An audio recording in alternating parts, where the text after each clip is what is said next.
تو کیسے ہیں آپ لوگ ناظرین؟ آج جو میں آپ کو واقعہ سنانے جا رہا ہوں وہ ایک حقیقت پر مبنی ہے، سچی توبہ۔ حضرت عبداللہ بن عمر بن الخطاب فرماتے ہیں کہ میں نے رسول اللہ صلی اللہ علیہ وآلہ وسلم کو ارشاد فرماتے ہوئے سنا کہ سابقہ امت میں 3 آدمی تھے۔ وہ ایک دفعہ کہیں چلے جا رہے تھے کہ دوران سفر ان کو ایک غار میں رات گزارنا پڑی۔ چنانچہ وہ تینوں ایک غار کے اندر داخل ہو گئے۔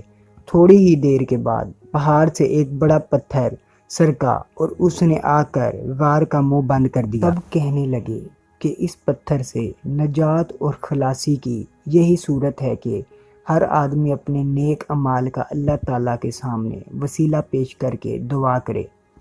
چنانچہ ان میں سے ایک آدمی نے یوں دعا شروع کی کہ اے اللہ، میرے بوڑھے ماں باپ تھے، میں ان سے پہلے اپنے بچوں کو دودھ نہیں پلاتا تھا۔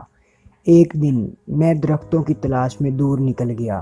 جب شام کو واپس آیا تو وہ دونوں سو چکے تھے۔ میں نے ان کے لیے رات کا دودھ دھویا۔ جب ان کی خدمت میں لے کر حاضر ہوا تو وہ سوئے ہوئے تھے۔ میں نے ان کو جگانا پسند نہیں کیا اور مجھے یہ بات بھی اچھی نہ لگی کہ ان سے پہلے اپنے بچوں کو دودھ پلاؤں۔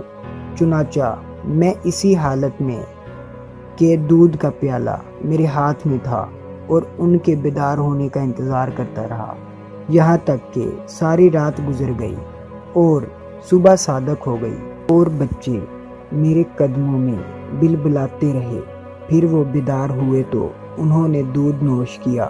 اے اللہ، اگر میں نے یہ کام تیری رضا کے لیے کیا تھا تو اس پتھر کی وجہ سے جس پریشانی میں ہم مبتلا ہیں اس کو دور کر دے۔ چنانچہ وہ پتھر تھوڑا سا ہٹ گیا کہ ابھی اس سے نکلنا مشکل تھا۔ پھر دوسرے آدمی نے یوں دعا کی کہ اے اللہ، میری ایک چچا زاد بہن تھی، وہ مجھے بہت پسند تھی۔ ایک روایت میں یہ الفاظ ہے کہ میں اس سے اس قدر محبت کرتا تھا جس قدر کوئی مرد عورت سے محبت کرتا ہو، بلکہ اس سے بھی زیادہ۔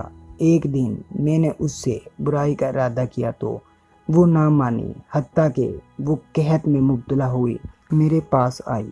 میں نے اس کو 120 دینار دیے، اس شرط پر دیے کہ وہ مجھے برائی کا موقع دے گی۔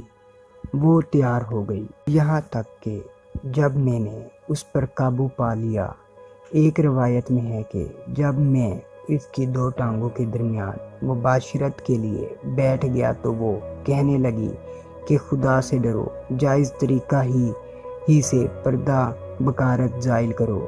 بس میں اس سے دور ہو گیا، حالانکہ وہ مجھے بہت زیادہ محبوب تھی اور جو سونا میں نے اس کو دیا تھا وہ واپس نہیں لیا۔ اے اللہ، اگر میں نے یہ کام تیری خوشنودی کے لیے کیا تھا تو اس مصیبت سے ہمیں نجات دے دے جس میں ہم سب مبتلا ہیں۔ چنانچہ وہ پتھر تھوڑا سا مزید اپنی جگہ سے ہٹ گیا کہ ابھی اس سے نکلنا مشکل تھا۔